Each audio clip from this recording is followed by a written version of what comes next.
ar com mais um Escola da Graça Cast. Ouvinte, chegou o grande dia de nós sentarmos à mesa com o nosso pastor Aloísio. Para você que não segue o pastor ainda, fica o recado. Você não sabe o que você está perdendo, hein? Para perguntar no programa, você tem que segui-lo nas redes sociais. @Aloísio A. Silva é o Instagram do nosso pastor. E no YouTube, para quem está assistindo aqui agora, clique em se inscrever, deixe o seu comentário e vamos juntos, porque o pastor já está aqui e vai nos abençoar mais uma vez. Pastor Aloísio, nunca é demais dizer que é uma honra sentar-se à mesa com o senhor. Uma ótima tarde, pastor. Como é que o senhor está? Tudo bem? Graças a Deus. Para mim é que é uma alegria estar sempre com você aqui, pastor Guilherme. Um encorajador, só fala coisas positivas, palavras de vida. Eu sou seu fã. Obrigado, acho que você pastor. é uma pessoa extraordinária. Então, Eu sou fã do pastor. estando aqui, eu me sinto imensamente honrado e espero poder abençoar aqueles que estão conectados conosco nessa hora. Aleluia! Conosco aqui, ele diretamente de São Paulo, pastor Wilson Oliveira. Pastor, o senhor não só está aqui conosco, como está toda semana em lives, que eu acompanho, hein? Lá no Instagram. O senhor está bem, pastor? Boa tarde. Boa tarde, é uma alegria estar aqui, juntos com os irmãos, tendo comunhão, vendo essa obra poderosa e ouvir e aprender um pouco mais da graça de Deus. Sim, eu tenho uma devocional todos os dias às 7 horas da manhã, meia hora, para buscar a Deus, para ouvir uma palavra de Deus e orar, para termos experiências com o Senhor, deixando o poder de Deus manifestar. Tem sido uma bênção. Aleluia! Que é isso? Não é por acaso, então, que os irmãos têm sido abençoados. Acompanhei, inclusive, semana passada, a pastora Zanilda participou também, né? Fez a oração também na live. Foi poderoso. Pastor Marcos Mota também está aqui conosco. Uma ótima tarde, pastor Marcos. Muito boa tarde a todos, que maravilha, né? Mais uma vez estarmos aqui juntos para receber graça do Senhor, Amém. né? Vida de Deus através dessa mensagem. E fechando o time nessa tarde, pastor Luiz Rigonato comentando e também perguntando para o pastor Luiz. Boa tarde, pastor Rigonato. Boa tarde, Guilherme. Que bênção, que honra estar aqui com o pastor Aloísio, hoje especialmente com o pastor Wilson, que eu considero eles como colunas da igreja, colunas da edificação da igreja. Que privilégio, né? E também o pastor Marcos Mota. Vai ser uma bênção esse programa, pode ter certeza. Glória a Deus. Você vai perceber, ouvinte, que o pastor Luiz ele não foge de pergunta. Para quem não está acostumado com o programa, tem algumas aqui que nos bastidores eu falo, pastor, essa aqui vamos deixar para depois. Ele fala, não, pode perguntar. Glória. Então, aqui vai, vamos começar. Pastora Luiz, está aqui a Jovelina que mandou. Pastor, paz, vivi anos no mundo da noite. Eu me afastei da minha família, quase perdi minha vida. E numa internação, eu fui alcançada pela graça de Deus. Hoje eu estou restaurada, casada, sou mãe e tenho paz. Como entender o amor de Jesus que não desiste de nós até quando a gente está longe, pastor? Para entender o amor de Deus é algo assim, pretensioso, porque Deus é amor. Então você entende Deus? Claro que não, porque o dia que você entender, ele deixa de ser Deus. Ele só é Deus porque você não é capaz de explicá-lo, né? Quando você explica algo, você está acima daquele algo. Então Deus ainda é um imenso mistério para nós, mas é assim mesmo que tem que ser, ele é Deus, né? E o seu amor também. E o amor de Deus, a graça de Deus, ela muda todos os nossos conceitos e vira de cabeça para baixo. No mundo, nós achamos que o campeão é que tem que ser honrado, mas a graça de Deus só alcança os últimos. Aleluia. Então, os últimos é que vão receber, os que perderam, os derrotados, para usar uma palavra comum aí fora, não é? Eu sei que todo mundo acha que a pessoa que pecou como filho pródigo tem mais é que sofrer as consequências para aprender uma lição. Mas o pai recebe de volta. Na verdade, todas as histórias de Jesus é a respeito de alguém que se perdeu, o último, né, o pequeno, desprezado. Então, porque a graça de Deus só pode ser recebida por quem não pode e não merece. Né? Ou seja, ela é para o fraco e para o pecador. Não é para o forte. Jesus não veio para os que se acham fortes, não veio para os que se acham justos, não veio para os que se acham sãos. Ele veio para os doentes. Amém. Então essa é a graça de Deus. Então se você que está nos ouvindo se considera alguém que é o último dos últimos, o improvável, que é um doente espiritual, que já errou conscientemente, muitas vezes, eu quero dizer para você, existe graça abundante disponível para você. A qualquer momento você pode acessá-la pela fé, invocando o nome de Jesus. Não significa fazer de propósito para ser o pior, né, pastor? Não, você não precisa preocupar em tentar ser o pior. É só ter um espelho em casa. Entende? Ninguém precisa se esforçar. Se você tiver um espelho em casa e olhar para o espelho com honestidade, você vai ver que você não é campeão de coisa alguma. Não é? Você falou a palavra-chave, com honestidade, né, pastor? Com honestidade. Com honestidade. Se merecesse, não seria graça. Né? Não seria graça, seria obra. E também muito melhor do que tentar entender o amor de Deus é desfrutar do amor de Deus, né? Porque a Bíblia fala, essa Márcio, irmã desfrutou do amor lá em de Deus. Efésios, capítulo 4, 3, né? E Paulo diz, e conhecer a altura, o comprimento, a profundidade e a largura do amor de Deus, mas ele completa dizendo que excede todo entendimento. Excede. Então, o amor de Deus está além da minha compreensão, mas é por isso que é maravilhoso. Você pode meditar nele, que ele vai te enriquecer sempre. Você pensa que já sabe tudo, de repente, olha o Senhor te surpreendendo de novo. Na pregação o senhor falou sobre enchimento do Espírito, né? A gente sempre diz que nós nos enchemos do Espírito, e é um fato, né? Falando com salmos, hinos e louvando a Deus, entoando com louvores, gratidão. Mas o senhor fala assim, olha, mas a melhor maneira de ser cheio do Espírito é exatamente isso aí. É compreender, é entender que você é amado. É um exercício para chegar a esse entendimento, né, pastor? E constante, porque você esquece todo dia. A circunstância, pastor. Assim, tudo conspira contra essa verdade. O mundo e o diabo querem nos convencer o tempo inteiro de que Deus é o autor do mal. Deus é que faz o mal na sua vida. Ele está fazendo porque está irado com você e você não tem saída. Você não tem como escapar dele. Então nós esquecemos isso constantemente. Por isso, todo domingo é obrigação do pregador lembrar o seu povo que ele é amado. Mas foi eu mesmo que fiz, eu que fiz a bagunça. Pois é, a graça de Deus é essa. Você não merece ninguém te ajudar, mas ele vai ajudar porque você não merece. Aí toda a glória vai ser dele, não sua. Vai ser a prova de que ele é bom e não que você é bom.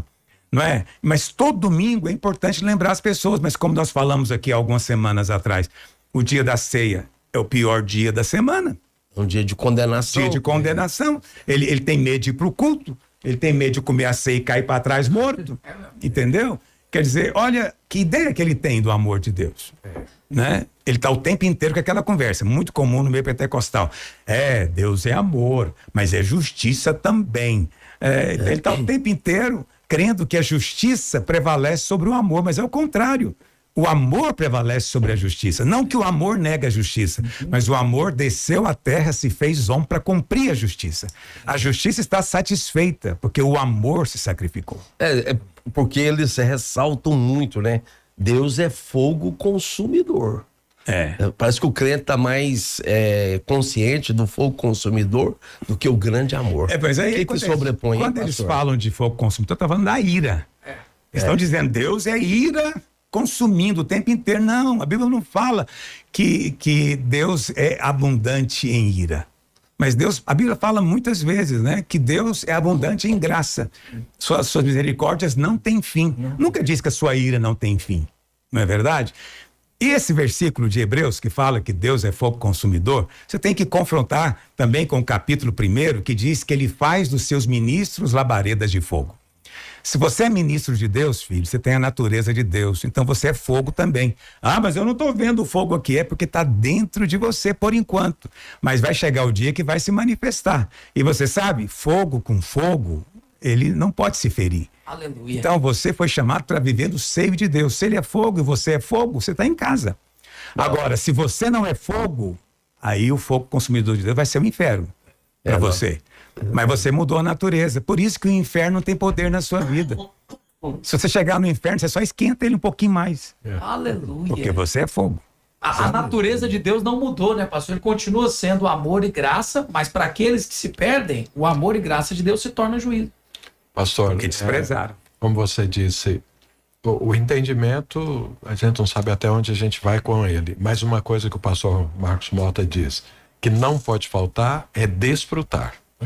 Então eu posso não entender, mas desfrutar todos nós precisamos, porque quanto mais desfruta, mais se conecta, mais avança e mais conhece. Porque se eu desfruto, eu estou conhecendo mais. Isso Então mesmo. acho que uma forma de conhecer é desfrutar para valer dessa graça, desse amor de Deus. Não, criança é bom para desfrutar. Criança Menino eu nunca vi. Você pode levar num parquinho simples, ele desfruta. Como que pode? Aí o adulto, não, é muito simples, eu não gosto assim. Pastor, tem uma história do senhor, porque a gente está dizendo de conhecer. O senhor conta que o senhor estava com a filha, não sei se é a mais velha ou a mais nova, num parque e perguntou: filha, você sabe voltar para casa daqui? Que impressão que eu tenho é que quanto mais a criança não sabe de nada, ela descansa. Agora, se ela soubesse dos perigos, do que pode acontecer, ela começa a parar de descansar. Não é assim, pastor? É bem provável, isso aconteceu. Eu morava na Inglaterra e um dia eu saí com elas, fomos pro parque a pé, e aí eu perguntei para ela se ela sabia voltar para casa. Aí ela falou que não. Eu falei, mas você não fica preocupada com isso? Ela falou, não, você sabe. Bom. Eu falei, sei bom, mesmo. Ela falou, ela é inteligente, né? Na época ela falou, então, se você sabe, tá bom para mim. E deveria estar bom para todos nós. O fato de Deus estar no controle de tudo. Então, essa coisa de você deixar que as circunstâncias definam o amor de Deus por você, você fica parecendo aquela criancinha brincando de despetalar rosa. Bem me quer, mal me quer. Hoje foi tudo bem, fui contratado na empresa, bem me quer. No outro dia tá tudo mal, fiquei doente, mal me quer. No outro dia tô bem de novo, arrumei uma namorada. No outro dia mal me quer, o carro estragou. Então assim, ele fica sempre definindo o amor de Deus com base no que está acontecendo com ele. Mas o amor de Deus é imutável. E não são as circunstâncias que definem. Ele provou que nos ama onde? Na cruz. Deus prova o seu próprio amor para conosco. Ele já provou, não tem mais nada para provar. Não é verdade? E você tem que entender que as coisas de Deus é como matemática. 2 mais 2 é 4 no dia que eu estou feliz. 2 mais 2 continua sendo 4 no dia em que o pau quebrou. No dia que eu ganhei o emprego, continua sendo 4. Foi demitido, ainda é 4. Quer dizer, nada que acontece com você altera a matemática. Pois o amor de Deus é maior do que a matemática. Amém. Não pode ser alterado. Amém. Que é isso? Agora gerou fé no meu coração matemático. Aleluia. Deixa eu soltar um vídeo. Tem um rapaz que é o Everton. Ele diz que tem chamado pastoral e vai perguntar para o pastor Luiz. Vamos lá. Graças a Deus, pastor Luiz, eu me chamo Everton e eu tenho uma dúvida para tirar com o senhor. Tem um chamado pastoral, Paulo fala que a gente deve ter um bom conhecimento da palavra, né, manuseá-la bem. Eu quero perguntar para o senhor, o que mais a palavra fala que um pastor deve ter para conduzir bem o seu ministério e continuar avançando no mesmo? Olha, filho, Everton, se você tem um chamado e você realmente quer ser instrumento de Deus, uma coisa que eu observo muito é se você lê. Eu sou muito desconfiado de quem diz que quer aprender e não lê coisa alguma. Eu quero muito aprender com você. Você já leu algum livro meu? Não li ainda. Então você não quer coisa nenhuma. Você está com conversa. Porque quem quer, ele vai ler, ele vai ouvir, ele vai transcrever, ele vai repregar. Então, Everton, o que você tem que fazer hoje, nesse tempo de treinamento, é falar o que o seu pastor fala. Eu não creio nessa história de aprender a ser pastor simplesmente fazendo o curso de seminário. Não, você vai aprender com outro que já é. Então, você aprende a pregar primeiro imitando a pregação de alguém. Depois que você fizer isso bem, talvez você ganhe o seu próprio estilo, né? Então, você não tem que ter esse espírito de novidade. Seja um discípulo genuíno. Amém? A segunda coisa, tenha uma convicção de chamado feliz. Feliz. Não tenha medo. Deus me chamou, e se ele me enviar para o meio dos índios? E se ele mandar eu trabalhar com os pobres da Índia? E aí a pessoa encara o ministério como sendo assim, como é que chama daquela palavra indiana? Que a pessoa... Odisseia? Não, um sofrimento eterno. Entende? Karma. Encara o ministério como sendo um karma. Não faça isso. Seja feliz. Quando você é feliz, você vira um imã. Pessoas são atraídas para querer andar com você. Mas quando você é alguém pesado, ninguém quer ficar perto, porque ninguém quer carregar mais peso do que já carrega. Não é verdade? Então, Seja feliz com o chamado que Deus te deu e cumpra as condições que lhe forem dadas. Ou seja, se mandaram liderar uma célula, faz conforme as suas forças. Se te mandaram cuidar de um evento, faça o melhor de si, né? Dê o seu melhor. Se você for fiel no pouco, Deus vai te colocar sobre o muito. Pastor, eles acham também que só vão agradar a Deus o dia que isso tiver sido consolidado, né? Que ele for ordenado e receber o título, né? Que antes disso ele não está agradando a Deus, né, pastor? É triste, né? Essa visão clerical é uma coisa que atrapalha muito o avanço do reino de Deus. Por isso que na nossa igreja, a nossa visão começa com essa afirmação: cada crente é um ministro. Nós servimos a Deus onde Deus nos plantou. Nem todos são chamados para serem pastor. Nem todos. Eu diria, na verdade, são poucos. Então, você tem que crer que a sua profissão, você exerce ela por uma vocação divina. Deus te deu um chamado. Então, vá ser um médico para o Senhor, vá ser um advogado para o Senhor, vai ser um professor para o Senhor, né? Não é só o pastor que está servindo a Deus, todos os crentes estão servindo a Deus. Amém. Aleluia. Pastor, ele coloca um dos pilares aí, que é o conhecimento da palavra de Deus. E falamos, o que mais, né? Então, toda isso que você falou em termos assim bem práticos, né? Tem um processo aí que ele deve andar. Agora, colocando como pilar, eu diria para ele o seguinte, que a locomotiva, que é esse ministério dele, vai caminhando num trilho. Palavra e Espírito, nós ensinamos isso nos nossos cursos, desde o primeiro até seminário. Se move por aí. Tem que ter conhecimento da palavra de Deus e tem que ser movido pelo Espírito. Essas duas coisas é o trilho que a locomotiva do ministério dele vai... Toda a vida. Toda a vida. Ele não pode abrir mão de um de outro. Então, fluir, né? Desenvolver essa intimidade, esse fluir do Espírito Santo para ser conduzido. Eu fico sempre vendo que quando Deus tirou o povo do Egito, a primeira coisa que ele fez lá, depois de manifestar o poder dele, é uma nuvem. Para quê? Aquele povo tinha que aprender a ser conduzido pela nuvem, que ali é ser conduzido pelo Espírito. Então, o homem de Deus, ele é um representante de Deus. Ele não está desenvolvendo um reino para si. Então, ele precisa saber o que Deus quer que ele faça, em qual momento, o modo e tudo. Só o Espírito pode isso. Então, ele tem que conhecer a palavra de Deus e tem que ser movido pelo Espírito Santo. Eu creio que esse trilho aí, ele vai longe. Amém. Nada vai pará-lo. Amém. Eu vou até aproveitar para lembrar uma palavra do pastor Luiz que dizia o seguinte: você tem que ser o vaso adequado. Deixa eu fazer uma comparação, pastor, de Elias, né, que é profeta, e João Batista, dizendo assim, olha, os dois tinham um estilo de vida semelhante. Por quê? Porque são vasos semelhantes. Então, ele quer se tornar um pastor. É preciso ver que tipo de característica esse pastor tem para ser um vaso adequado, né, pastor? É por isso que você tem que seguir o seu pastor nesse aspecto. Se você quer ser um pastor, você tem que andar com o pastor. Senão Se não você vai. é da videira, é mais fácil de eu te explicar como isso acontece. Mas na sua igreja, com certeza, se você se aproximar do seu pastor, se dispor a servi-lo, ele vai te dar oportunidade. Com certeza. Tem, inclusive, o Celso Paiva, ele fez uma pergunta aqui do Aplicando a Graça, que é o seguinte: pastor, eu conheci um homem que, de repente, perdeu tudo. Ele perdeu o emprego, estabilidade da família e ainda viu o filho desviando. Mesmo na igreja orando, ele sentia um vazio, como se Deus estivesse em silêncio. Aos poucos, percebeu alguns sinais sutis. Uma cesta básica, um versículo que falava com ele, um abraço no momento certo. Foi aí que ele entendeu que a graça não tira o vale, mas sustenta dentro dele, mesmo no meio do vale. Como podemos perceber a presença de Deus nas dificuldades e entender isso? Ele já fez uma afirmação aqui, né, pastor? E aí, o que a gente fala para o Celso? Então, Celso, eu acho que eu já falei isso aqui hoje, eu vou repetir para você. Você tem que viver constantemente com a convicção de que você é amado. Não são as suas circunstâncias que definem o amor de Deus por você. Então, independente das dificuldades que você está passando, você tem que parar e dizer: eu sou filho, eu sou amado. Se eu sou filho e sou amado, então eu vou ter uma boa expectativa do futuro. Deus tem coisas boas para mim. Amém? Só pode ter expectativas de coisas boas no futuro se você sabe que seu pai te ama e você está na posição de alguém que crê nesse amor. Aí você tem uma boa expectativa. E acredite em mim, a fé é a convicção de coisas que se não veem, mas também é da convicção de coisas que se esperam.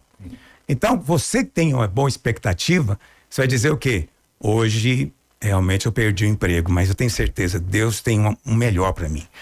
O meu carro fundiu o motor, mas é a oportunidade de Deus me dar um carro melhor. Essa é a conversa do filho que é amado, não é? Agora, quando você não tem convicção do amor de Deus, o que acontece? O carro fundiu o motor, você perdeu o emprego, você chega em casa pensando, a ira me alcançou, a mão de Deus pesou sobre mim. Deus, o que eu faço agora? Não é verdade? Porque ele não sabe que é amado. Então, você entender que Deus te amou de tal maneira, que deu o próprio filho, significa que ele não vai te negar mais nada. Então, ainda que a tribulação venha, vai passar. Amém. É só por um tempo, é passageiro, é momentâneo. No final, olha a promessa de Deus para você. Ele vai fazer com que tudo coopere para o seu bem. Tudo vai cooperar para o seu bem. E o principal bem, pastor Wilson falou no nosso programa anterior, é ser parecido com Jesus. Amém. É aprender a viver contente em qualquer circunstância. Eu estou em paz, eu estou alegre porque sou filho, sou amado, meu pai está cuidando de mim. Mas eu não estou vendo, você não está vendo, mas espera que você vai ver. Amém. Né? Essa é a postura daquele que sabe que é amado. Tem, inclusive, pastor, o senhor dizendo da bondade, da percepção, as pessoas usam um exemplo de Jesus. Mas Deus desamparou Jesus na cruz. E aí eles falam, eu faço a mesma oração que Jesus. Pai, por que me desamparaste? Mas não tem nenhum fundamento bíblico para isso. Nenhum fundamento. Qual que é o fundamento bíblico? Jesus, ele foi para a cruz tomar o seu lugar. A cruz, vamos dizer assim, era para nós. Nós deveríamos ser condenados pelo nosso pecado. Mas lá na cruz, Cristo sofreu a condenação no nosso lugar. E um dos aspectos da condenação é a separação eterna de Deus, que é o inferno. Então, lá na cruz, Cristo sentiu isso. Para nós é um enigma. Eu não sei explicar exatamente como isso aconteceu, mas houve essa separação. Mas você tem que ler da seguinte maneira: Cristo sofreu essa separação para que eu nunca mais tenha de sofrer.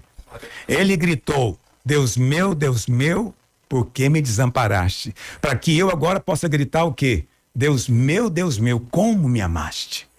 Entendeu? Então, você mudou porque você está na posição de quem recebe, mas ele estava na posição de quem estava pagando. Entendeu? Então, é por isso que essa afirmação é descabida.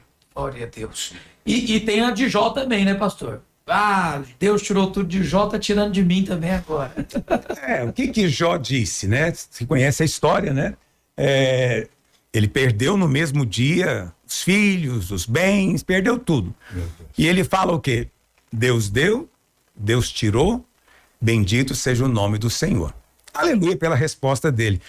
Mas ele não tinha conhecimento dos fatos. Ele não tinha conhecimento dos fatos. O livro nos conta os fatos. Depois que você lê o livro, qual é a verdade? Deus deu, o diabo tirou, mas Deus restaurou o dobro. Deus restituiu. E essa é a história de Jó. Mas as pessoas só leem aquele versículo. Deus deu, Deus tirou, então acabou a história. Não. Jó não sabia. Você tem que entender que ele estava falando do ponto de vista dele. E ele não estava vendo a realidade espiritual. Só que quando a gente lê o livro, a gente tem a percepção completa. Tem umas coisas, né, pastor, que parecem clichê, mas além de ser um clichê, é muito verdadeiro. Porque o irmão aqui está passando um momento de grande tempestade. Mas a tempestade não dura para sempre. Graças a Deus. E acima da tempestade, o sol, é tudo que o senhor falou aqui. O sol continua brilhando, né, pastor? Nada mudou. Pastor, Nada O mudou. sol continua lá. essa parte que você está falando aí do Deus deu, o diabo levou e Deus deu o dobro. Então, nós estamos no terreno do inimigo. Uma terra sem, um momento sem lágrimas, uma vida sem lágrimas, sem dor, tudo é na Nova Jerusalém. Então, nós estamos no terreno do inimigo. E ele cria essa circunstância, mas Deus sempre entra nela para transformar aquilo que o diabo gerou em bênção para nós. Mas isso só vai acontecer pelo que você está falando. Eu preciso crer, Deus me ama e Deus é poderoso. Se o diabo entrou na história, Deus vai entrar na história a meu favor e ele vai tirar o diabo e eu vou sair disso fortalecido. Essa crença nesse amor e nesse poder de Deus e que nós estamos no terreno do inimigo e que isso faz parte da luta, faz a pessoa ficar firme. Preciso crer nas duas coisas. Porque assim, quase ninguém duvida do poder de Deus. Vamos ser francos. Até o ímpio. Não, Deus pode tudo. O que eles duvidam? Se Deus quer fazer. Então ele sempre diz, eu não sei qual a vontade de Deus. Pode ser que a vontade de Deus é que eu fique doente, é que o meu casamento seja destruído, é que eu viva na miséria. Pode ser que Deus queira isso. Então, como ele não acredita no amor de Deus, ele não tem fé. Né? O leproso chegou para Jesus e falou o quê? Se quiseres, o Senhor pode me curar. Ou seja, ele cria no poder. Mas ele não tinha certeza se Jesus queria. E o Senhor responde o que para ele? Quero. Essa resposta é a resposta para todos os séculos. Eu quero. Então, quando você tem essa convicção de que Deus é abençoador, Ele quer te abençoar e não vai ser pelo seu merecimento, puxa vida, não tem impedimento mais, né? Não tem mais impedimento, porque não é mais o meu merecimento que está envolvido. E o Todo-Poderoso quer. O Todo-Poderoso quer fazer? Não há limites. E essa conclusão também, às vezes a gente fica em dúvida, é um negócio tão irracional, porque é o seguinte, se nós cremos em Deus e nós cremos e que Ele está acima de nós infinitamente, não existe um pai ou uma mãe que pense, não, eu quero que meu filho fique doente agora. Não, eu quero que meu filho fique na miséria. Vou ensinar uma lição para ele. Não tem isso na nossa cabeça. Nós não pensamos, não passa isso. Mas a gente pensa que pode passar isso pela cabeça de Deus. É um absurdo. Tão grande. Jesus disse isso, né? Ele fala, qual que é o filho que seu pai lhe pedir um peixe, vai dar para ele uma cobra. Ou se pedir pão, vai dar pedra. Não, você está precisando de uma pedra para melhorar a mandíbula, né? Então, Jesus disse, vocês que são maus, sabem dar boas coisas para os vossos filhos, quanto mais o vosso Pai Celeste. Então, tudo se resume nisso, querido. Desde o Éden, o diabo quer convencer o homem que Deus é mau. E muitos crentes vivem o tempo inteiro com a ideia de que Deus é irado. Ou seja, Deus é mau. A bondade de Deus é vista como sendo uma coisa assim, uma heresia. Vê como é que o diabo faz. Mas lá no Éden, o que o diabo falou para a mulher? É certo que não morrereis. Deus sabe que no dia em que você comer, você vai ser como ele. Deus não quer isso, porque Deus não é bom. Se ele fosse bom, ele te dava tudo, ele não te deu tudo. Então, o discurso continua o mesmo até hoje. Deus não é bom, ele te proibiu de fazer aquilo, te impediu aquilo, agora está te castigando por isso. O pior é que o discurso é o mesmo e a gente sempre está caindo, a maior parte caindo nessa... Por isso eu louvo a Deus por pregadores como vocês, que todo domingo estão lembrando o povo a verdade do Evangelho. O pastor estava lembrando da palavra que o Senhor na ceia, com relação à ceia, fala, fazei isto em memória de mim. Agora imagina, se toda ceia, como o senhor falou mais cedo, a pessoa fica ali angustiada, né, ao tomar a ceia. Amedrontada. Mas agora imagina, Jesus falar para nós, fazer isso em memória de mim, para quê? Para ficar lembrando que ele é mau? Ou que ele vai me punir todo mês, ou todo dia, ou toda semana? Isso não é vida. Então não é vida, não tem coerência nisso. Não tem nenhuma coerência. Não é a boa nova, o Evangelho é a boa nova. Fazer isso em memória de mim, do que eu fiz por você, né? Toma posse da obra que eu fiz por você. Ou seja, dia de ceia é dia de perdão. Dia de amor. Né? De graça. Não é dia de condenação. Exatamente. É dia de lembrar que a dívida tá paga. Ei, como é bom que tá a dívida. Aleluia. É bom, é bom. Isso demais. é bom. Aquele carnezinho todo pago, né, pastor? É bom isso. Luz da glória. Oh, Jesus, quando o livro tá cheio assim, ó, em nome de Jesus, chega no final, né? A Karine mandou uma pergunta e essa é pessoal. Ela tá perguntando de relacionamento, ela é solteira. Vamos soltar o vídeo da Karine pro pastor e na volta o pastor responde. Vamos lá. Oi, pastora Luiz, meu nome é Karine, a minha dúvida é se eu tenho uma promessa que envolve uma segunda pessoa, uma promessa relacionada a relacionamento. Como eu devo agir, orar e ter uma atitude prática?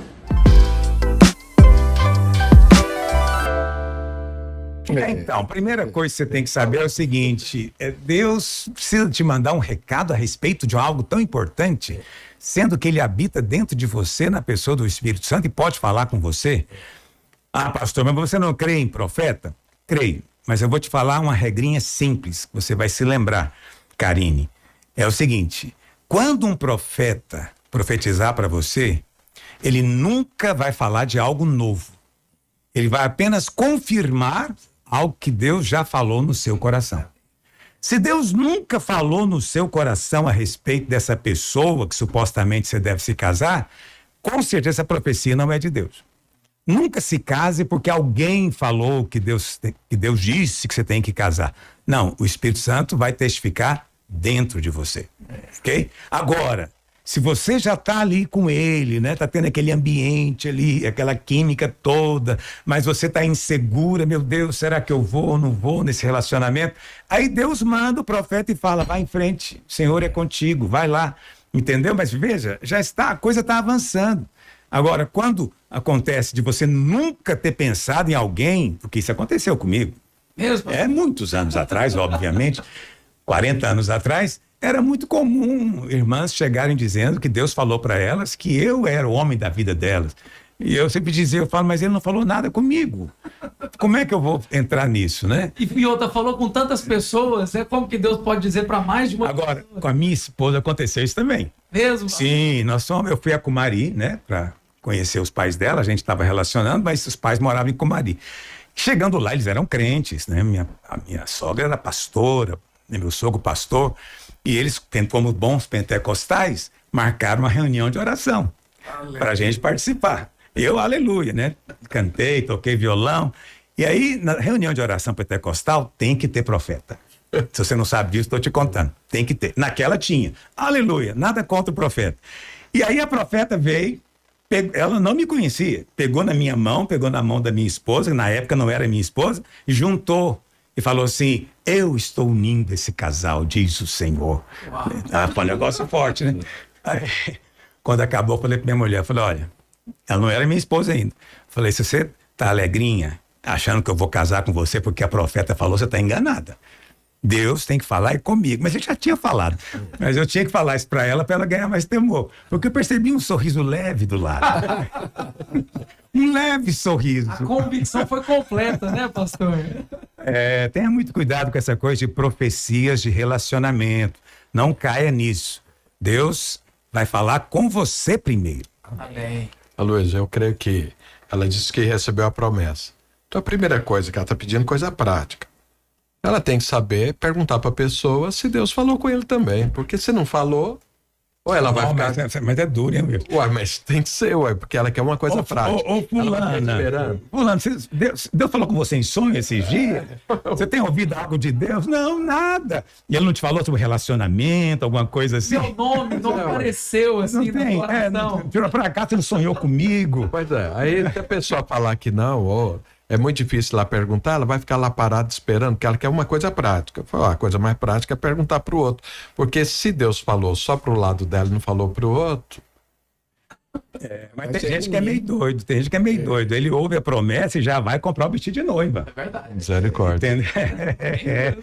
E às vezes enxerga evidência onde não existe. Tinha um ministro de louvor na nossa igreja, que foi discípulo do pastor Wilson, por acaso.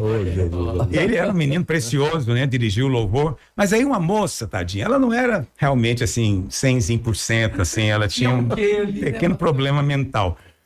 E ela chegou em mim um dia e disse, pastor, ele está apaixonado por mim. Ei. Eu falei, mas como? Como que você sabe disso? Ele dirige o louvor olhando para mim. Ele olha para os lados, de repente, eu olho para ele, ele está olhando para mim. Eu falei, puxa, por causa disso você concluiu que ele é apaixonado e vocês vão se casar? E ela falou, exatamente. E já estou preparando o enxoval. Olha que coisa mais doida. E aí eu falei, não. Antes que você faça qualquer loucura, nós vamos perguntar para ele. Aí eu fiz, mas aí foi eu. Eu fui o garoto aí de recado, falei, fulano, a ciclana tá de olho. Ele, pelo amor de Deus, né? Ele não queria, não tinha nada a ver com ele e tal. Quando eu contei para ele, não acreditou. Ele falou, não, é porque ele ainda não tem convicção, clareza. Mas é isso que ele sente. Isso é um espírito de engano, pastor. Ele realmente gosta. Nesse caso não tem jeito, né? Não tem jeito, é doido, é totalmente doido varrido. Então, a gente convive com isso. Pois é, mas ou perguntando pessoalmente, ou pedindo a alguém, a melhor forma é lá sugiro pedir alguém. E não faz mal também, né, pastor? Às vezes a pessoa tem tanto desejo, ora, pede para Deus, né? Se a pessoa tem esse desejo, deixa o Senhor falar no seu coração. Eu acho que a convicção de que, sendo a pessoa ou não, eu serei abençoado. Porque às vezes o jovem ele é tão aflito que ele pensa, se não for essa pessoa, eu não serei feliz com mais ninguém. Eu acho que a gente tem que fazer um programa só para isso, os solteiros. Porque tem muita crença equivocada com relação a isso. Então o pessoal criou na cabeça o seguinte, esse negócio de cara metade, né? Não sei quem inventou essa bobagem, é que você é só uma metade, tem uma outra metade sua espalhada em algum lugar. Falo muito de alma gêmea, né? Alma gêmea. Se eu encontrar uma alma gêmea, acho que eu vou detestar ela. Porque, assim, uma mulher parecida comigo deve ser horrorosa. Então, assim, não tem essa história de alma gêmea, cara metade, isso não existe. Aí a pessoa morre de medo, ela fala, ai meu Deus, se eu casar com a pessoa errada, eu vou ser infeliz, né? Agora, eu vou te dizer algo, com muito amor e carinho, não existe uma pessoa só que daria certo com você. Tem várias pessoas que dariam certo com você. Você está orando, Deus vai escolher uma daquelas. Então, qualquer casamento vai ter as mesmas dificuldades, as mesmas lutas, não é? Porque isso faz parte do processo de crescimento. Mas muitos acreditam que se for a pessoa que ele tiver absoluta convicção que é de Deus, o casamento dele vai ser um mar de flores, né? Mas é cheio de espinho também. Eu vou te avisando que não é bem assim. Rosas têm espinhos, né?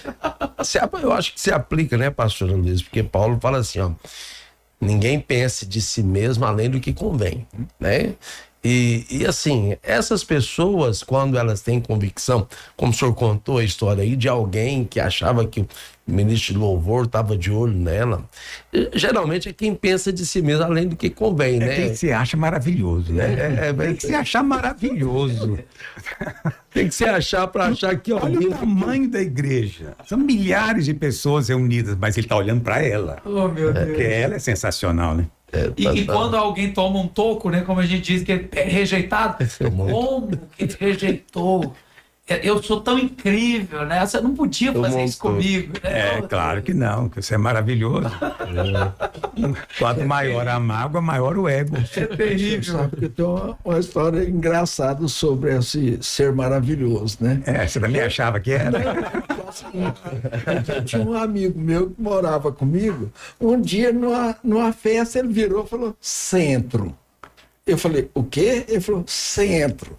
Você quer ser o centro de tudo, o centro das atenções? Eu fiquei com tanta raiva dele. Até. E eu falei, meu Deus do céu, será que eu sou tão maravilhoso? Será que eu me acho tão maravilhoso assim que eu sou o centro das atenções? Ele me apelidou de centro. Eu ri demais. Mas é por isso que é bom a gente ter amigos, né? Que nos contem certas coisas, né? Ele pelo menos fez abrir os olhos, que eu estava querendo pensar de mim, Com além do que certeza. convém, né? Nós vamos para um rápido intervalo. Na volta, então, o pastor Luiz vai comentar essa pesquisa mundial aqui. Olha a notícia, porque existe uma pesquisa dizendo que a grande parte das pessoas sobre a Terra que foram pesquisadas, né, participaram, creem na existência de Deus. Não exatamente o Deus da Bíblia, mas creem que existe o ser superior criador. Né? São alguns também chamados de agnósticos. E a gente volta com a notícia completa, as porcentagens da pesquisa e o comentário do pastor Aloísio do Escola da Graça Cast. Sai daí, a gente já volta.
Estamos de volta, Escola da Graça Cast, voltando do segundo bloco para dizer para você que estamos aqui no YouTube. Encaminhe a live para alguém que precisa ouvir o que nós vamos falar aqui. O pastor Aloísio já está nos estúdios respondendo as perguntas.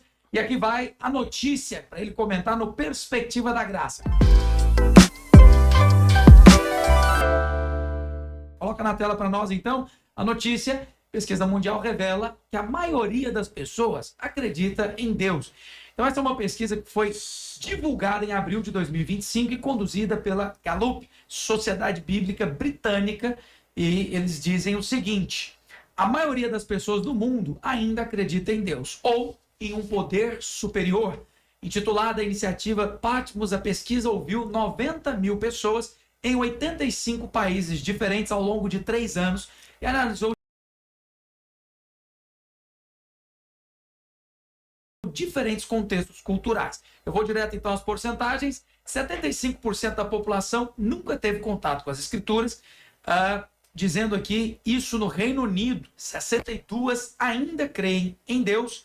E por outro lado, tem aí a questão de 70% dos entrevistados consideram positivo ensinar histórias bíblicas às crianças. Cerca de 250 milhões de cristãos não demonstram interesse em aprender mais sobre a Bíblia. A pergunta é a seguinte, pastora Luiz, vendo essa notícia, é bom só acreditar em Deus ou é preciso algo mais? Porque a pesquisa mostra que a maioria das pessoas acredita em Deus. Muito bem. Você tem que levar em conta 2 coisas, né? O mundo não é anti-Deus. O mundo é anticristo. Não é anti-Deus. Então, crer em Deus é até elogiado. Você crê em Deus, muito bom, muito bem. Só que crer em Deus não salva. Você tem que crer que Deus enviou o seu Filho, Jesus Cristo, para morrer no nosso lugar. Então, as pessoas são anticristo. Por que são anticristo? Porque Cristo, ele confronta completamente a pessoa. Né? Primeiro, você não pode se salvar, eu vim aqui para te salvar. Né? Olha por quem que eu estou subindo na cruz. Por você. Você que é o responsável. Então, confronta o pecador. Né? Força o pecador a um posicionamento. Então, há uma diferença entre crer em Deus e crer em Cristo. Agora, é óbvio, crer em Deus já é alguma coisa. Facilita o evangelismo, que eu só vou ter que contar para ele que Deus enviou o seu Filho, não é? Mas a pesquisa deveria, na verdade, ser feita para saber quem crê em Cristo. Mas por que não fazem? Porque são anticristãos. São anticristo. Então, a eles não interessa isso. E é uma coisa reconfortante para as pessoas saberem, né? E dizerem, não, todo mundo crê em Deus. Eu, na verdade, acho que todo mundo crê que há Deus, porque é uma conclusão inevitável da natureza ao nosso derredor. É questão lógica, né? Uma questão de... Eu acho lógico. Você vê a engenhosidade do corpo humano, a engenhosidade do átomo, das galáxias. É um negócio espantoso. Como tudo isso aconteceu, a variedade de vida animal, eu fico observando a variedade de aspecto, de fisiologia, de tudo é fascinante. Dizer que tudo isso aconteceu do acaso, não tem jeito. Então, a maior parte das pessoas tem bom senso. Elas falam, deve existir Deus. Mas elas se importam com isso? Aí já é outra história. Isso faz parte da vida delas? Já é outra história. Por isso que nós temos que continuar pregando. Amém? E temos que pregar. Isso aqui é uma coisa que eu vou falar agora, talvez para você que está me ouvindo, vai soar estranho. Mas a maior parte das pessoas acredita que a maior motivação para pregar é amor pelo pecador. Mas acredite em mim, se você sair para pregar apenas porque você ama o pecador, eu quero dizer que logo, logo você vai ficar decepcionado. Porque esse que é pecador não ama você. Ele vai jogar pedra em você. Ele vai te xingar, vai te caluniar, vai falar coisas feias a seu respeito. Você está falando coisas boas para ele e ele ainda assim vai rejeitar. Por isso que tem muito missionário que se sente extenuado, cansado, porque ele acredita que a força propulsora é amar o pecador. Claro que temos que amar o pecador, mas não é isso que nos impulsiona. O que nos impulsiona deve ser honrar o sacrifício de Cristo. Não vou deixar que o sacrifício de Cristo seja em vão e poucas pessoas fiquem sabendo. Eu tenho que contar para o máximo possível de pessoas sobre o que aconteceu na cruz, porque eu quero que o Senhor seja recompensado pelo seu sacrifício. Amém. Aí muda completamente a sua postura. Né? Eu estou servindo a Deus. Você não quer? Não posso fazer nada. Vou pregar para outro. Né? Mas você agora está sabendo. Então, é por amor a Cristo que nós servimos, é que nós pregamos. Amém. Uma coisa que o senhor sempre diz, pastor, é que não adianta também ser amigo de Jesus, simpatizar, melhor dizendo. De Jesus eu simpatizo, como o John Lennon, né? O cantor costumava dizer. Jesus é um cara incrível, o que estraga é o fã-clube, são os discípulos. Então, elogiam Jesus, mas não reconhecem como Deus. E essa história de que você falou uma coisa muito certa, né? Que o Gandhi falou a mesma coisa, é que ele seria cristão se não fosse os cristãos, né? Quer dizer, ele acha o Deus da Bíblia um Deus maravilhoso, mas ele não pode ser cristão porque nós não somos maravilhosos. Mas ele deveria ficar feliz. Nós não somos maravilhosos e nem ele. Então é o clube dele, ele deveria estar aqui. Aí o John Lennon diz também, né? Quer dizer, eu gosto de Jesus, eu acho ele interessante, acho isso legal. Isso não salva. Só salva o dia que você reconhece que ele é o Senhor. A autoridade suprema. Ele ganhou autoridade sobre todas as coisas. Então, falar bem de Jesus também não resolve. Né? Por isso que Jesus, ele produz antagonismo, porque ele mesmo disse, quem comigo não ajunta, espalha. Quem não é por mim, é contra mim. Por quê? Porque ele disse o quê? Eu sou o caminho. Quando ele disse que ele é o caminho, e ninguém vai chegar a Deus senão por meio dele, isso é algo completamente exclusivista e intolerante, que vai contra o pensamento dessa geração perversa. Isso. Entendeu? Não tem outro. Não creio nisso. Temos muitos caminhos. Não, ele diz que é só ele. Entendeu? Então, ou você é por ele, ou você é contra ele. Não tem em cima do muro. As pessoas usam uma quantidade de religiões para dizer, né? Você está querendo me dizer que no mundo 10 mil religiões, só na Índia nós temos 10 mil entidades no hinduísmo. Você quer me dizer que só Jesus é o caminho? Isso, é isso que eu quero dizer. E é isso que nós pregamos. Aleluia. E por causa dessa verdade, milhões morreram na história. Né?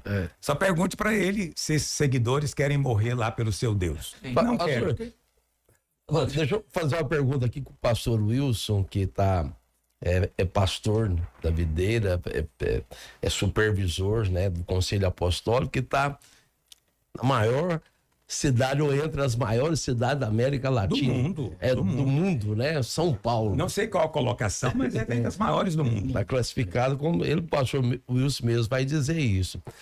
É mais fácil ou é mais difícil pregar, edificar, abrir igrejas numa das maiores cidades, né, do mundo? Olha, eu acho que pregar Deus e pregar Jesus. o maior privilégio e oportunidade de um pastor é onde tem gente. Então eu creio que eu sou um dos pastores mais privilegiados desse planeta. Deus me colocou onde tem 22 milhões de pessoas perto. Eu não tenho que fazer uma viagem para encontrar gente. Em São Paulo você tropeça em pessoas. Entendeu? E as Então, muitas vozes. Mas aí acontece o seguinte, o pastor Luiz está falando. Nós pregamos Cristo, segundo Paulo, né, que nós estamos seguindo o mesmo caminho, e esse crucificado. Essa é a nossa mensagem. Porque essa mensagem, ela destrói a independência do ser humano, que é o que afasta, né? O orgulho do ser humano, que afasta de Deus. Porque uma coisa é falar, tem Deus ali, ele é isso, é assado, mas eu não quero ele. Mas Paulo em Efésios, ele fala que o mistério que ninguém sabia e que Deus fez e manifestou quando Jesus vem, é de convergir em Cristo todas as coisas, tanto aqui quanto nos céus. Uau. As pessoas não esperavam isso, mas esse é o propósito eterno de Deus, convergir em Cristo tudo. Amém. Quer dizer, se alguém sabe que existe Deus e quer andar com Deus, ele tem que pular dentro desse propósito eterno que é convergir em Cristo. Para convergir em Cristo, como o pastor Luiz falou agora há pouco aqui, tem que ter ele como Senhor. E se ele não for Senhor, ainda que você saiba, ainda que você veja, você é uma pessoa que está fora do reino de Deus. Não vai fazer parte. Porque no reino de Deus, tudo converge em Cristo, porque esse é a vontade de Deus. Porque Paulo fala, segundo o beneplácito da sua vontade, quer dizer, o prazer de Deus foi fazer converger em Cristo. Essa é a nossa mensagem, isso que interessa. Agora, eu estou no lugar onde tem mais gente para poder falar. Se eu abrir a porta ou a janela da minha sala e pregar, vai ter gente ouvindo. Porque tem gente demais. Então, é um privilégio muito grande e uma grande oportunidade. Eu creio que o lugar mais fácil de você edificar uma igreja, não tem gente, porque a igreja é feita de pessoas, de almas. Então, o pastor Luiz disse assim, né? Pra gente fazer o maior número de pessoas conhecer. Lá tá fácil, Uai, pastor Luiz. eu acho que é uma oportunidade grande demais, meu O Deus. maior número não quer dizer que todas recebam. Não, aí é outra história, aí já E não é olha- comigo. Eu sou anunciador. Isso. O Espírito Santo converte. E olha, pastor Guilherme, eu não tenho a menor dúvida de que aqueles que estavam fazendo essa pesquisa, na verdade, o que eles querem é que as pessoas não creiam em Deus, de espécie nenhuma, de forma alguma. Por quê? Porque o entendimento deles, que não está totalmente errado, é que grande parte dos males da humanidade é por problema de religião. A religião é um problema. E é verdade. Nesse aspecto, eles têm razão. É verdade. Cristo, as pessoas tendem a pensar que cristianismo é uma religião, mas não é. Religião é uma tentativa do homem de chegar até Deus. Então ele vai fazer penitências, orações, bom comportamento, dar dinheiro na igreja, com o alvo de ganhar um lugar no céu. Isso é religião. O que é cristianismo? Em vez do homem ir, é Deus vindo. Deus em Cristo vem para nos resgatar. Então não é religião, é outra coisa, é um relacionamento. Um relacionamento. E acaba que a religião torna-se inimiga, porque ela é exatamente o oposto do cristianismo. Entende? O que a religião ensina? Onde abundou o pecado, vai ter muito o quê? Muita ira de Deus. Punição. Muita punição. Isso é religião, todas. Seja islamismo, budismo, hinduísmo, todas ensinam isso. Pecou muito, muito juízo. Aí chega o apóstolo e diz que onde abundou o pecado, superabundou a graça. Você tem um oposto. É o inverso. Então não dá para encaixar. Não é por isso que o mundo odeia tanto, porque o mundo jaz no maligno. Né? O senhor até conta a história do C.S. Lewis, né, pastor? Que o C.S. Lewis, naquela convenção de religiões, ele foi o único que disse, olha, tem algo diferente do cristianismo, que é um Que é Deus. justamente isso. Não é? É o fato de Deus vir a nós. E não vir aos bons. Vir para encontrar os piores. Deus está atrás dos que se consideram piores. Essa história, já que você está mencionando, né? Vou contar para você que está aqui. Essa história, C.S. Lewis foi um grande teólogo inglês e também escritor. Escreveu as Crônicas de Nárnia, que você já deve ter assistido filmes. Eu já li os livros. É um cara que eu respeito mais. E ele foi convidado para um simpósio de religiões comparadas. Isso hoje em dia é politicamente incorreto. Mas na década de 50, isso era normal. Entende? Eles queriam confrontar os ensinos das religiões. E aí ele estava nesse simpósio e a pergunta era muito simples. Qual a grande contribuição da sua religião para a humanidade? E aí todos falaram. Muçulmano, hinduísta, budista, todos falaram alguma coisa. Quando chegou a vez dele, eu acho a resposta dele emblemática, né? Ele diz, olha, se eu dissesse que a grande contribuição do cristianismo foi crer que Deus cura e faz milagres, eu poderia estar enganado, porque tem outras religiões que têm milagres também. Ele disse, se eu dissesse que a contribuição única do cristianismo foram os ensinos elevados de Jesus, morais, eu poderia me equivocar também, porque toda religião tem ensinos morais elevados. Ele falou, mas tem uma coisa, que o cristianismo é único, ninguém se compara a ele. E aí ele diz isso, é que toda religião ensina que onde abundou o pecado, tem que ter muito castigo. Mas o cristianismo ensina que onde abundou o pecado, superabundou a graça. Tem mais graça envolvida. Então isso diz tudo a respeito do que é religião e do que é cristianismo. Aleluia. Pastor Marcos, eu ia dizendo. Não, eu ia perguntar, pastor, sobre essa pesquisa. Fala muito de Deus e não de Cristo. Deus e Cristo. Deus está relacionado, as pessoas estão relacionadas com aperfeiçoamento. E Cristo está relacionado com o pecado. Não é, pastor? Eu preciso receber, ele vai me dar. Isso. Então, a gente pode pensar que eles sempre falam em Deus e não de Cristo. Claro. Tem a ver essa Primeiro porque não separação. creem que Cristo é Deus. Primeira coisa é isso, né? Cristo foi um grande homem, né? Uma alma, um espírito evoluído, foi o arquiteto do não sei da onde. Sempre tem um elogio para Cristo, mas nunca é o Senhor dos senhores, né? Jesus é Deus. Então sempre eles vão falar de Deus de maneira genérica. Por quê? Porque cada um constrói o Deus de acordo com a sua cobiça. Dentro do homem existem ídolos. São deuses que ele mesmo cria. E ele fica achando que é o mesmo Deus, Pai de nosso Senhor Jesus Cristo. Não é. Não é. Mas é um ídolo que ele criou. E que ele chama de Deus e quer ser respeitado por causa disso. E se ele for alguém mais influente, ele consegue até influenciar outros a crerem naquele ídolo que ele criou, que ele chama de Deus. Aí quando faz a pesquisa, você crê em Deus? Claro que eu creio. Mas a grande questão é, você crê no Deus e Pai de nosso Senhor Jesus Cristo? Que é o Se Salvador. fizer essa pergunta, já te digo logo de cara, todos os países muçulmanos não creem nesse Deus. Eles não creem. Entende? Porque o Deus e Pai de nosso Senhor Jesus Cristo enviou o seu Filho para morrer pelos nossos pecados. Eles não creem nisso, né? Então, a mensagem do Evangelho é algo muito poderoso, mas não tem nada a ver com a religião. É poderoso, mas é profundamente controversa, né, pastor? Do ponto de vista dos filósofos. Não é controverso, é a palavra melhor, na minha opinião. Ela precisa de revelação. As coisas da religião não precisam de revelação. Qualquer mente, até os animais entendem. Comportou bem, é recompensado. Comportou mal, chicote no lombo. A minha cadela lá em casa sabe disso. Entende? Ela sabe. Você vê o tanto que Nem é a mais gente. fácil entender isso, né, Então pastor? você vê que isso é religião. Toda religião funciona baseado nesse princípio. Pecou, é castigado, comportou bem, é recompensado. Não precisa ser espiritual para entender isso. É Não, natural. nem precisa de ser convertido. Aí você chega agora de repente alguém dizendo o seguinte: não, Deus vai abençoar é o último, não o primeiro. Deus quer salvar é quem está perdido, não quem se acha bom. Onde tem mais pecado vai ter mais graça. Quer dizer, é o inverso. Deus vai dar para quem não merece. Para quem não merece, é o inverso. Deus quer abençoar o pior. Então, quer dizer, o problema para entender isso, Rigonato, precisa de uma revelação do Espírito. Por isso, o Espírito Santo não abriu o entendimento, Põe revelação nele. não acontece. Isso aí não é 2 mais 2, né, pastor? Não, não é. É uma equação complexa que precisa do Espírito. Não, só para dizer, pastor, que Jesus quase morreu antes do momento dele, no momento que ele diz, antes de Abraão, eu sou.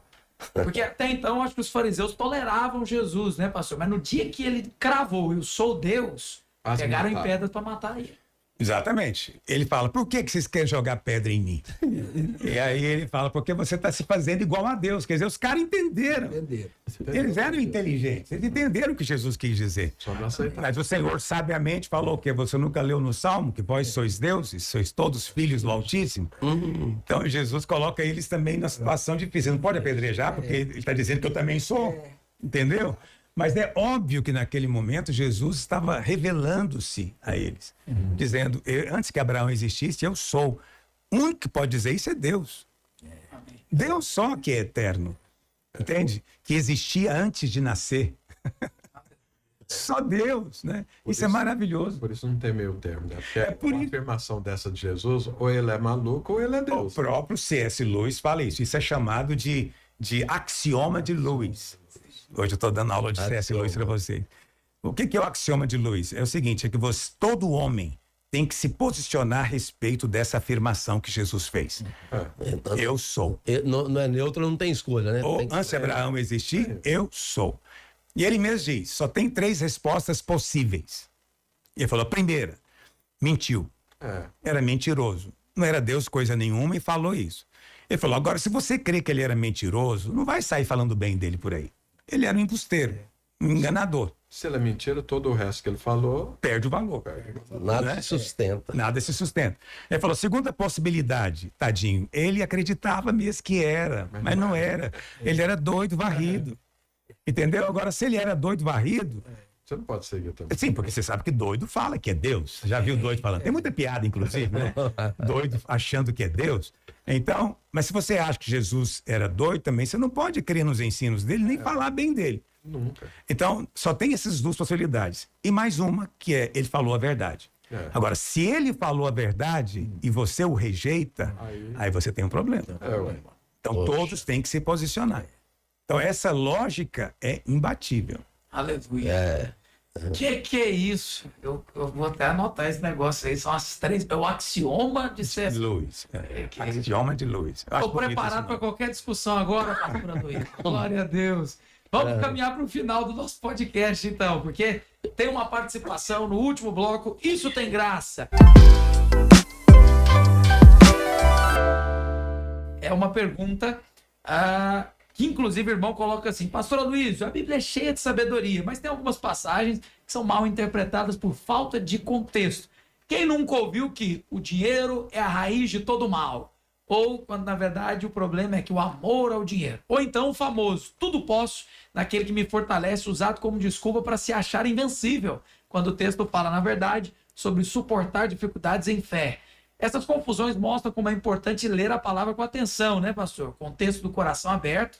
Afinal, estamos realmente ouvindo o que Deus quer ou apenas o que queremos escutar? Vou até complementar. Tem aquela frase da Bíblia, né, pastor? Deus ajuda quem cedo madruga. Tem gente que acha que está na Bíblia, né? Deus ajuda quem se ajuda. Olha. Diz, pastor. Não está lá, mas pode colocar que é verdade. É muito bom. Tem isso. Eu não sei se vocês se lembram, saiu até no Fantástico isso. Um pastor lá do interior, não sei se foi do Espírito Santo, Minas Gerais, que estava afirmando que Deus manda adulterar. Lembra disso? E o repórter do Fantástico foi lá entrevistar ele. Eu considero isso a suprema vergonha alheia. E ele, o repórter falou para ele, mas com base em que o Senhor diz isso? Ele pegou a Bíblia, no livro de Ezequiel, eu acho que é Ezequiel mesmo, e leu lá, vai ter com a mulher e adultera. Aí o repórter falou, posso ver? Aí ele falou, mas aqui está escrito, vai ter com a mulher adúltera. Não é adultera. E o cara assustou. Ele olhou e falou, uai, já tinha espalhado para meio mundo que adultério não era errado. Ele mesmo estava adulterando já. Porque Deus mandou. E isso ao vivo, porque está gravado. Isso está aí na internet. Pode procurar aí no YouTube, aí não sei como você vai achar, mas está lá. O que eu estou te contando é verdade. Só colocar pastor manda adulterar que vai aparecer a reportagem. Faça isso, você vai ver isso acontecendo. Então veja, esse pastor, tadinho, ele errou por desconhecimento do idioma. Do português. O português para ele ainda é um mistério. Ele não sabe a diferença entre adúltero e adulterar. É muito conveniente, hein, rapaz? Não é questão, é que existe mesmo irmãos que têm dificuldade com o português. Né? Eu me lembro, isso aconteceu. Eu sei que virou piada, mas eu ouvi uma pregação, né, que Jesus tocou no esquife filho da viúva de Naim. E a pessoa fez um apelo, vem à frente que ele vai tocar no seu esquife também. Eu não sei o que ele tinha em mente que era esquife. E eu nem sei se eu tenho esquife. Mas esquife significa caixão, né? E aí ele não sabia e fez um apelo. E as pessoas vão à frente, vão chorando, são tocadas, vão para casa abençoadas. E você fala, como é possível isso? O nome disso é a graça de Deus. No meio de um bando de ignorantes, o Senhor está vendo ainda o coração dele. Que a língua que Deus olha é a língua do coração. Mas isso não nos exime de aprender e de ser preciso nas nossas colocações. O exemplo que você deu aqui é verdade, né? Muitos dizem que o dinheiro é a raiz de todos os males. Mas não é isso que a Bíblia diz. Ela diz que o amor do dinheiro é a raiz de todos os males. Essa é uma questão importante. Outro exemplo que você citou aqui foi tudo posso naquele que me fortalece. Então é óbvio que Jesus disse o quê? Sem mim nada podeis fazer. Então o tudo posso tem que estar junto com o sem o Senhor nada eu poderei fazer. E que é importante, como foi colocado aqui, é o contexto em que aquilo foi dito. E o contexto, Paulo está dizendo, eu aprendi a viver contente em qualquer circunstância. Sei ser humilhado, sei ser exaltado, sei ter muito dinheiro, sei ter também não ter dinheiro. Eu aprendi tudo isso. Tudo posso naquele me fortalece. Ou seja, não importa o que a circunstância revela, eu vou continuar a minha toada constantemente. Mas a pessoa que não tem entendimento, ela pega o versículo e começa a aplicar para as coisas mais absurdas, né? Então, é aquele cara que resolve pegar o povo e subir no pico da montanha, né? Então, é só uma ilustração, hein? E aí ele fala, vamos comigo porque nós podemos tudo no Senhor. Para com isso, amigo. Você vai levar a gente a morrer aí do coração, a ter um problema qualquer. Porque não é isso que a Bíblia está dizendo. Não está dizendo que todo mundo pode subir montanha. Mas você pode sim passar por qualquer circunstância pelo poder Uma pessoa dessa, né, pastor? Ele não tem senso nenhum dos limites de tentar a Deus, né? Não. E gosta de pegar frases soltas das Escrituras. Essa é uma das coisas mais problemáticas que existe. Eu compreendo muito quando é um novo convertido, um irmão que não tem muito conhecimento, mas eu não desculpo alguém que se diz pastor.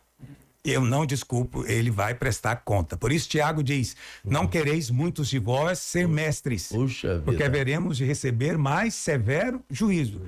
Porque nós vamos ser julgados, nossas obras, né? Não tem nada a ver com o inferno, mas tem a ver com recompensa. E Tiago diz, então não queira ficar ensinando, porque se você ficar ensinando, você é responsável pelo que você ensina. Pessoas vão te seguir. Então esteja ciente. Essa é uma coisa que eu tenho muito temor e oro constantemente. Deus, me livra de ensinar qualquer coisa desalinhada, o mínimo que seja. Por quê? Porque eu tenho temor de Deus. Quem está ouvindo como uma criança que ouve um adulto ou que está ali vulnerável às orientações ou às atitudes de um adulto, né, pastor? Exatamente. E Dentro Jesus da falou igreja, que isso é severo. nossa igreja estão quase 30 mil membros. Aqui dentro tem um grupo que me ouve com senso crítico. Eles me ouvem, ponderam, checam se está na Bíblia. Tem um grupo assim. Mas tem um outro grupo que não é pequeno, que o que eu falo para eles, eles vão fazer. É O verdade. que eu falar para eles, eles vão crer. Sem Então, julgar pela palavra, né, pastor? exatamente, é só pela minha reputação. Ele é o pastor, está aqui há 35 anos, então eu vou ouvi-lo. Vê como é sério isso. Você acha que Deus não tem cuidado dessas pessoas? Ah, Deus ama essas ovelhas, que as ovelhas não são minhas, são do Senhor. Então, se eu fizer algo que está desalinhado, ou ensinar algo desalinhado, por amor às ovelhas, o Senhor vai dar um... Chega para lá. Pastor, eu acho que isso que você falou, a seriedade disso evidencia um outro lado, que é o seguinte: a gente não pode andar sozinho. Porque quando você tem um entendimento, você vê algo e você faz parte de uma equipe, você expõe aquilo, aí tem um outro, tem um que coopera, fala, não, mas isso não tem sentido de tudo. E quando você realmente faz parte daquela equipe, isso te preserva, isso te salva de cair nesse erro, de estar por aí ensinando e falando besteira por aí, verdade. e fazendo coisas que não devia fazer. Então é fundamental estarmos juntos, conectados no corpo, porque o corpo se preserva e ele se completa. Isso é muito A sério. equipe ajuda a nos alinhar. né, Ué, Luiz? alinhar. E equipe às vezes pode ser a sua célula, pode ser o seu grupo de discipulado, Exatamente. ou se a sua igreja é menor, a sua congregação inteira. Exatamente. Né? Então, ouvir os irmãos, ou pelo menos a opinião deles sobre certas coisas que você está fazendo, pode ser bênção na sua vida. A gente não vê tudo, né, pastor? Nós não conseguimos enxergar o que às vezes as pessoas estão vendo, e aí o pastor, o discipulador, ou até aquele companheiro de ministério fala, ó, você tá perdendo a mão aí. Calma aí, né, Marcos Mota? Você querendo ser o centro? Não sei. Aí não. Aí não. Estamos caminhando para o final do programa, mas eu quero dizer, 1 hora que passa como se fossem 20 minutos. Ouvinte, que bom que você estava aqui. Só para dizer, pastora Luiz, que nós teremos aí aberto o canal de comunicação para quem está lá no Instagram do pastor, no YouTube do pastor. Então se inscreva e siga o pastor nas redes sociais. E também é bom dizer, escoladagraça.com é um lugar que você não só encontra todos os podcasts, como também as palavras. Então o pastor falou sobre a importância de ouvir a palavra, então entra no portal escoladagraça.com e seja muito abençoado. Deixa eu começar despedindo aqui do pastor Wilson Oliveira. Pastor Wilson, que alegria recebê-lo. Tenho certeza que essa conversa aqui vai estender lá para São Paulo. O senhor vai contar lá em São Paulo e falar, rapaz, sentando com o pastor Luiz foi poderoso. Eu agradeço muito estar aqui. Pode ter certeza, a audiência em São Paulo, eu creio que, sinceramente, é maior do que o que vocês têm aqui em Goiás. Mas, amém. Porque o povo lá gosta demais, né? E se sente muito, assim, feliz e privilegiado de fazer parte, ouvir, né? Coisas assim tão profundas, coisas que têm tudo a ver com a palavra de Deus. É uma alegria estar aqui. Amém. Obrigado, pastor Wilson. Pastor Marcos Mota, um forte abraço. Até o próximo programa. Eu que agradeço, né, mais uma vez. Lembrar que a graça é Cristo no centro. Aleluia. É o centro de todas as coisas. Pastor Rigonato, um forte abraço. Forte abraço ao que eu aprendi com o pastor Luiz, né? Os fariseus em Mateus 16 querendo um sinal, e Jesus indignado. E os criticou, porque ele é o maior sinal, é o maior mover da história, né? Deus se fazendo homem. Puxa vida. Isso é maravilhoso, é poderoso. E por isso que é bom estar nesse lugar e aqui, nessa roda, nesse limite poderoso que a gente aprende verdades tão abençoadas. Um privilégio estar com o pastor Wilson hoje, né?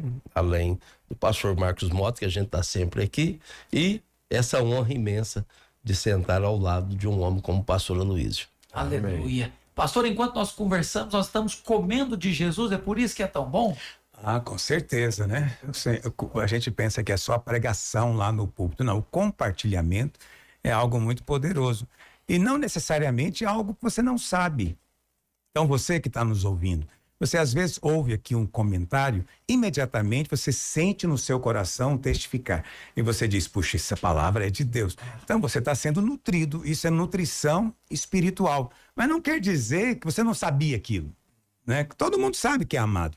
Não é todo crente sabe que é amado. Mas ser lembrado disso é alimento. Aleluia. Né? Então eu espero que nesse podcast a gente faça isso constantemente. Amém? Continue conectado conosco e seja abençoado. Amém. Aleluia. Até quarta-feira que vem, na Escola da Graça Cast.